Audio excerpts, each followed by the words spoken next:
Hi, hi! We have a new chapter of Dr. Stone. This is the decisive three-dimensional battle that, of course, has been set up over the last few chapters, but generally over this entire arc. That it's almost a rock, paper, scissors, where the island has both the petrification weapon and warriors mightier than even Kohaku. So, in an outright physical fight, they're just gonna lose. They're gonna get massacred.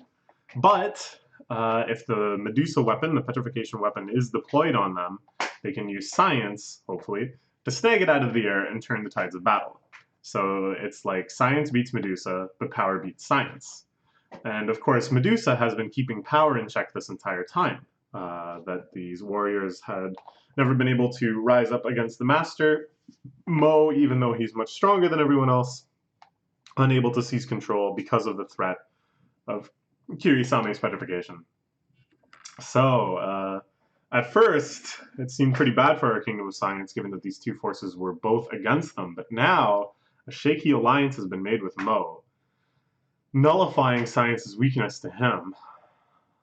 But they need a failsafe. They need the illusion of power.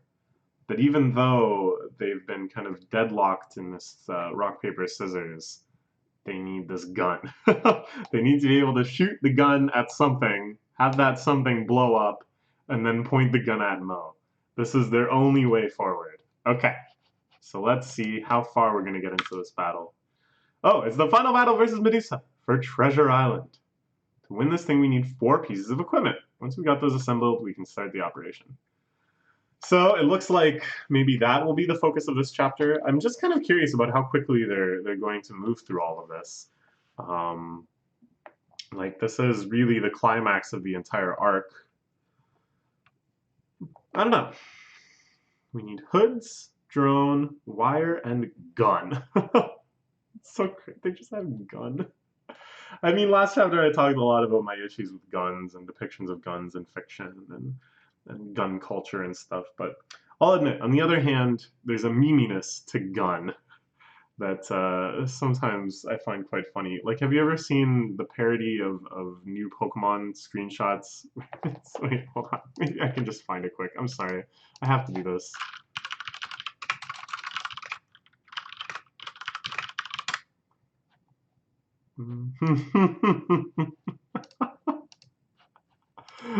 I don't know why this is so funny to me. The gun. It's the fact that it's like a photo, but then they still like mocked it up and they have the shadow. Steel and fire. It's a fucking gun. Okay. So I don't know. Maybe I should try to embrace like that side of gunniness to me. Gun. There's something like so flat about it. The hooded warriors will act as bait by lining up and confronting the enemy. So they're trying to evoke the fear of Mo's rampage, causing a disproportionately strong result, even though, you know, they could probably take them out easily with the warriors they have. If they scare them enough, then they'll deploy the petrification weapon right away. Yeah. Need at least 5 hoods. Uh-oh. Uh-oh. Robbing the villagers, but for a good cause. Yuzuriha, the Handicrafts Club, in full effect, easily knocking out 5 hoods. Suika, so cute in her little hood. There's too much noise from work being done in the cave. I better camouflage it somehow. Uh-oh. So Amaryllis comes back to the village where she was originally plucked from. What is she pretending is wrong with her? And these are the 3 suitors we saw that were going after Amaryllis first when they landed on the island. Remember that so long ago? Remember what I said? That this reminded me of the start of the One Piece arc, and they're just throwing out so much stuff, and then like half of it ends up being not really that relevant, but it's hard to know. This is a plot line that was really hardly relevant the entire time. And now these guys are back in the mix. I managed to escape from them. And I dared to hope that my strong, manly suitors wouldn't have forgotten about me.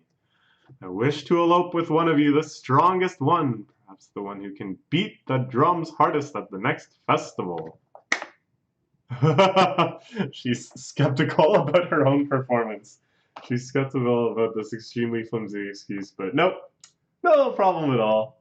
They will just begin wailing away on the drums. So yeah, now Yol is back to target practice. Production team is in full effect. No one can hear anything over the deafening beating of these horny men and their drums. So sad. Okay.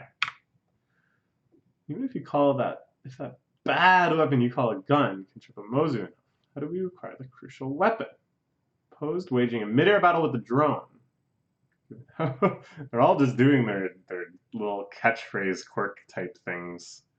The pig Latin, the bad. Sure. One way to pull this off would be if the enemy string gets tangled in our propellers. 10 billion points for you. Hey! See, I was picturing something quite, I don't know, sophisticated. A little power glove type thing that yanks the thing right out of the air. But if it's on a net as well, yeah, eventually they're just going to, or on a rope as well, sorry, the petrification weapon. And it's going to come down to a tug of war. But the power team should be able to come through here. Kinro, Nikki, and Magma all back in action. Kinro immediately looking for Ginro. I'm sure he is. He's immediately looking for Ginro and feeling bad. Feeling terrible that something has happened to his comrade. Explain. I'm ready to listen. Something happened to Ginro, right? Oh, so cool. But don't worry. You got petrified and you got revived. That means that he can too. All is not lost yet. Thought he was dead for sure, yeah. His quick thinking saved him. Kinro, your job is to lead the Hood Squad. You actually need someone who can handle a spear out front and will see right through a bluff. Squad leader is 10 billion% likely to get slaughtered by Moz and Kirisame. I understand. I accept. Wow, he's so cool. With the glasses. The glasses make him look so cool. What a good look. So, the Hood Squad, I guess, will double up as their tug of rope team. Tug of war. Tug of rope doesn't sound so exciting. Tug of war makes more sense. All right. The fact that they're so sure that he's going to go out there and get slaughtered by Moz and Kirisame is pretty sad. But of course, he diligently plunges ahead anyways. We will achieve victory in battle. We will save everyone. So do they have their whole checklist? Gun, drone, hoods, rope, or some sort of cable or whatever. I guess it's time. I guess it's time for the assault. Everyone's dressed up in their hoods. Tug of War Training Power Team. Taishu and Magma immediately simultaneous DQ, ripping their rope in half. Ah, so this is the final thing. It wasn't just rope, but they needed absolute cable. Dregs from burning coal. They get tar. They're infusing it into the rope, spinning it with the rope. Ultimate, lightweight, unbreakable rope. It's the rebirth of carbon wire. All right, cool. Carbon nanofibers. Whoa, okay, cool. So, you know, they're working away on their carbon nanofiber cloth or whatever. Having a good time doing it. Maybe Gin is is at the end of his rope, but the other two seem to genuinely enjoy playing with the tops. And it's kind of cool too. If they're the ones that are equipped with this, and the tug of rope actually comes down to tensile strength, the other team's rope is going to rip apart way quicker. But this is what I'm really excited for. At the bottom of the page here. Chrome, observing the tops. Spinning midair like that. How come they're so stabilized? Think about the high gyroscopic effect. Things spinning at high speeds wobble less. Same concept behind bikes not falling over. Chrome doesn't know what a bike is. and the Earth not rolling around in space. Chrome may not be that aware of what the Earth's position in space is actually like, but whatever. Got it, one of my bad flashes of insight. Okay, what has Chrome figured out? Drone model 0.1 is all wobbly, right? Trial and error will get the job done. You think one of those fidget spinners right in the center of the drone and make it spin. Gyroscopic effect should stabilize it. Which is why I've already done that with Model 2.0. Nice, nice. But he had the right idea. He had the right idea. Senku Sora 3. Of course, Sora meaning sky. Very nice name. But yeah, good job, Chrome. He was actually calling the next model accurately. Finishing touch for Model 3.0 is this. It clearly involves more winding, or spinning and winding labors never end. These each for each propeller. Coil-based variable resistor, a potentiometer. Sliding switches adjust the voltages. Aha! So now it's truly a quadcopter. Full control over each propeller independently. You can achieve a whole new tier of stability. The drone balanced in the air, someone has to manipulate these four switches by hand. Got a real controller. Oh, it's probably going to be Suiru. Also just because he hasn't done too much lately. Since they've depetrified him the last few chapters, he's kind of just standing around. All right. And immediately, his video game skills and the dexterity he needs to build wooden ships and I don't know, all of this stuff that he does. I don't think he actually plays video games, but he seems like the type that maybe he was a gamer back in the day. A quick study. Oh, it's no harder than most video games. And when I was little, I received training to become a pro gamer. I knew it. How did I know it? That was like the hardest read of my life.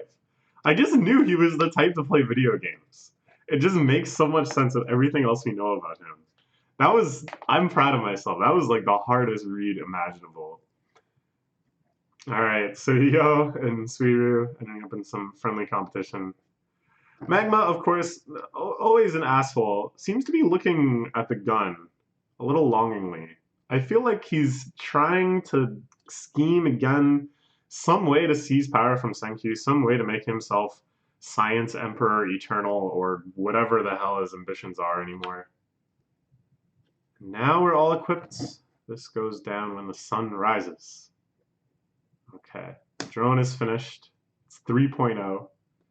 All they're hoping to do is get the, even though it's so sophisticated, it just has to crash into the line being thrown out by Kirisame, get all tangled up, and tug the drone away from them.